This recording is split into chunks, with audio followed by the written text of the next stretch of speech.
Hi, in this video I'm going to show you how to use EP Studio to create automatically marked lists. From your dashboard, navigate to the Content tab and select Edit Mode. Ensure that the subject at the top is the one that you want to be working in. At the top here, you will see the types of content that you can create using our studio. You have the option to create two types of lists, either a spelling or a fact list, and each of these are done in the same way with a few varying components. You will have three options appear. Build. For spelling lists, as you add words to the list, the server will either find an existing word and a sentence example that demonstrates usage to suggest, or it will generate electronic sound files for each word and the sentence containing the word. Normally, these will be available shortly after you complete the list.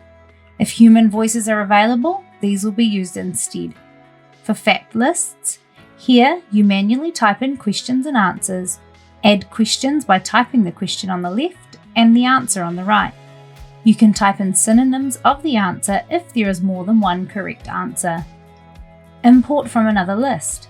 For spelling and fact lists, this will open up our content library and will allow you to select existing lists from EP.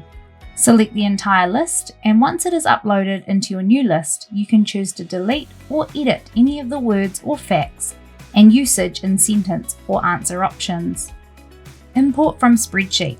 For spelling and fact lists, create your spreadsheet in Excel, Google Docs, or any other spreadsheet tool.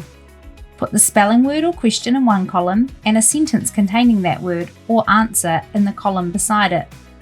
Copy the data out of your spreadsheet and paste it into the dialog box that appears. Ensure that the column headers are the right way around, then click Import. Once you have saved your list, you can assign it to your students. Click Move this exam to My School's content if you would like other teachers in your school to access this list. Thank you for watching our tutorial on how to create lists via EP Studio. Remember to reach out to your key contact at EP if you would like a further in-depth professional development session.